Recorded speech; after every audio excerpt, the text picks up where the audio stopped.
Guys, Saudi Arabia और Iran की अचानक से एक सीक्रेटली बहुत ही ज़्यादा चुपके से एक डील कराई गई है और इसके क्या कॉन्सिक्वेंसेस होंगे हमारे रीजन के अंदर, क्या डेवलपमेंट्स इससे हमें आगे जाके देखने को मिलेंगी, यूनाइटेड स्टेट्स की क्या सिचुएशन होगी और साथ ही साथ चाइना का क्या रोल रहा है इसके अंदर। इस सब को आज हम इस वीडियो के अंदर डिस्कस करेंगे। बेसिकली सऊदी अरेबिया और ईरान ये एक्चुअल में आर्क राइवल्स बहुत ज़्यादा पुरानी इनकी जो है ये एक लड़ाई चलती आ रही है और इसके बीच में सऊदी अरेबिया और ईरान ये आपस में एक प्रॉक्सी वॉर भी खेलते हुए आ रहे हैं, जिसको हम प्रॉक्सी वॉर के नाम से जानते हैं, जो कि एक्चुअल में चल रही है यमन के अंदर। यमन के अंदर जो हालात खराब है वहां पर एक जो प्रॉक्सी वॉर की सिचुएशन है वो सऊदी अरेबिया और ईरान के बीच में ही उस सिचुएशन के अंदर वहां पर उस लोकेशन के ऊपर चल रही होती है। That's called geopolitics. अब इसके अंदर जो सबसे बड़ा रोल रहा है, जो कि इस डील के अंदर एज अ पीस ब्रोकर था और चाइना ने ही ये डील करवाई है सऊदी अरेबिया की और ईरान की। इसके अंदर काफी ज्यादा इंटरनल मैटर्स हैं जो कि उन्होंने डिस्कस किए हैं, जिसके अंदर जो ईरान का न्यूक्लियर प्रोग्राम है उसको भी उन्होंने काफी डीपली डिस्कशन की है उसकी। लेकिन यूएस का क्या रोल रहा है इसके अंदर? यूएस का इसके अंदर यूनाइटेड स्टेट्स का बिल्कुल भी रोल नहीं रहा। चाइना ने ये बात शो कर दी है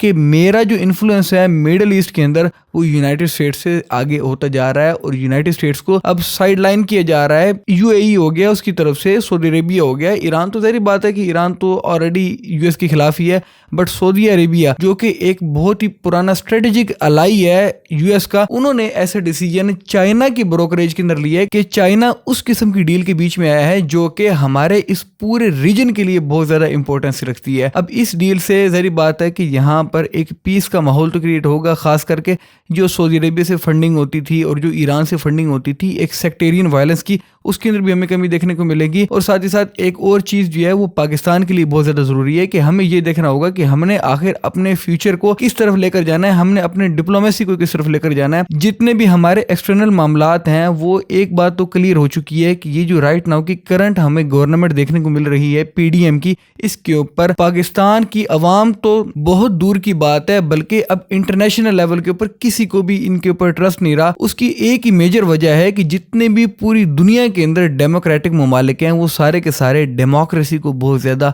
वैल्यू देते हैं। वो सारे के सारे देखते हैं कि अवाम की क्या आवाज़ है, अवाम क्या कहती है, और जिस तरफ अवाम होती है उसी तरफ डेमोक्रेसी होती है। अब ज़ाहिर बात है कि पाकिस्तान में तो इस टाइम पे जंगल का कानून बना हुआ है ना, कि कोई भी किसी भी किस्म के मामलात को पूछने वाला नहीं है, कोई पकड़ दकड़ जिस किस्म की जो चाहे वो कर ले। बट वर्ल्ड वाइड इस तरह नहीं होता। आपने देखा होगा पिछले दिनों जो हमारे लाहौर में इंसिडेंट हुआ था वो जिले शाह का, जिसके सारे के सारे शवाहिद होने के बावजूद भी उसको किस तरीके से हमने साइड लाइन करने की कोशिश की है और आखिरकार हम तकरीबन कर चुके हैं। अब इमरान खान के ऊपर है कि इमरान खान का ऑब्वियसली पीटीआई का वो एक वर्कर था, तो इमरान खान उसके लिए किस किस्म की आवाज़ उठाते हैं और किस किस्म का स्टेप लेते हैं उसको इंसाफ दिलाने के अंदर। बेसिकली वो जितने भी मामलात लाहौर में हुए थे, आपको पता है कि पाकिस्तानी मीडिया ने उसको कवरेज नहीं दी थी, बट पूरी दुनिया की मीडिया ने उसको कवरेज दी थी। इवन के आप वेस्ट से लेकर मिडिल ईस्ट तक जितने भी इंटरनेशनल बड़े मीडिया हाउसेज हैं सबको देख लें, सब ने उस चीज़ को कवरेज दी थी और सब ने इसके ऊपर आवाज़ उठाई थी कि पाकिस्तान में जो ह्यूमन राइट्स की वायलेशन हो रही है उसको किस तरीके से रोका जाएगा। ये सारी की सारी चीज़ें आपकी एक्सटर्नल पॉलिसी के लिए बहुत ज़्यादा इंपॉर्टेंट होती हैं, जो आपने आने वाले वक्त के अंदर अपने एक पॉलिसी बनानी होती है। एक जो दूसरे ममालिक के साथ जो आपके रिलेशंस होते हैं वो आपकी एक वैल्यू देख कर होते हैं कि आपकी वैल्यू कितनी है, आपकी कितनी रिस्पेक्ट है। अगर आपकी रिस्पेक्ट ही नहीं होगी तो आपके रिलेशंस किस तरीके के डेवलप होंगे ये मुझे बताने की जरूरत नहीं है। आप सब समझदार हैं और आपको भी पता है कि इस वक्त सिचुएशन किस तरफ जा रही है। कमेंट सेक्शन के अंदर लाजमी बताया करें कि आपकी क्या राय है। इससे ज़ाहिर बात है कि आपका एक नजरिया भी हमें पता चलता है और साथ ही साथ हमारे इस चैनल को भी हेल्प होती है। ज़ाहिर बात है कि एल्गोरिथम यही चीज़ चेक करता है कि कितने लाइक्स आ रहे हैं वीडियो के ऊपर और कितने कमेंट्स आ रहे हैं, उस हिसाब से फिर वीडियो हमारी जो है वो आगे जाएगी और हमारी ग्रोथ होगी, जो कि काफ़ी ज़्यादा स्लो इस टाइम पे चल रही है। इंशाल्लाह ताला हम कोशिश करके अपनी ग्रोथ को भी अच्छे से अच्छा करेंगे। और वापस से उस डील के ऊपर हम आते हैं, तो चाइना ने एक्चुअल में ये जो ब्रोकरेज कर दी है, इसके बाद एक चीज़ बिल्कुल क्लियर हो चुकी है कि यूएस का इन्फ्लुएंस जो है वो मिडिल ईस्ट के अंदर और हमारे रीजन के अंदर काफी ज्यादा कम हो चुका है, जिसको साइड लाइन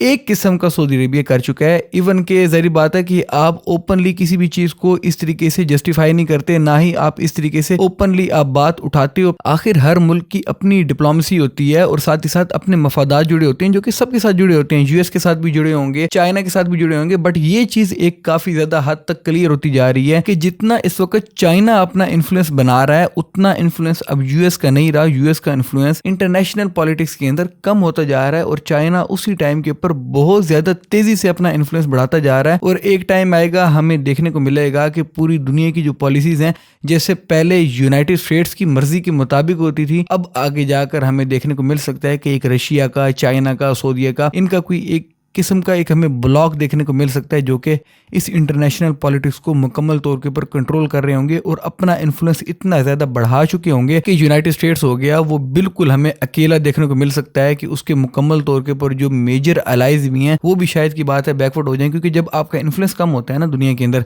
तो ऑटोमेटिकली पूरी दुनिया की जो डिप्लोमेसी होती है वो भी उससे इफेक्ट होती है और वो भी अपनी तब्दीली लेकर आती है। पाकिस्तान को अपने फ्यूचर के बारे में सोचना चाहिए और हमें राइट नाउ जितनी इलेक्शंस की ज़रूरत है उसके ऊपर काफ़ी ज़्यादा फोकस करना चाहिए। अगर हमारे पास इलेक्शंस होते हैं, हमारे पास रिफॉर्म्स आएंगी, हमारे पास जो इकोनॉमिक स्टेबिलिटी है वो आएगी, पॉलिटिकल स्टेबिलिटी आएगी, हर किस्म की हमें चेंजिंग इलेक्शन के बाद ही देखने को मिलेंगी। अगर कोई कहता है कि हम इलेक्शन से पहले किसी भी किस्म की तब्दीली ला सकते हैं तो वो मजाक कर रहा है आपके साथ, आपके जज्बात के साथ वो खिलवाड़ कर रहा है, वो सिर्फ और सिर्फ आपका मजाक बना रहा है, इससे ज़्यादा और कुछ भी नहीं है। Well that's all for it दो। अल्लाह हाफिज़, टेक केयर ऑफ योरसेल्फ।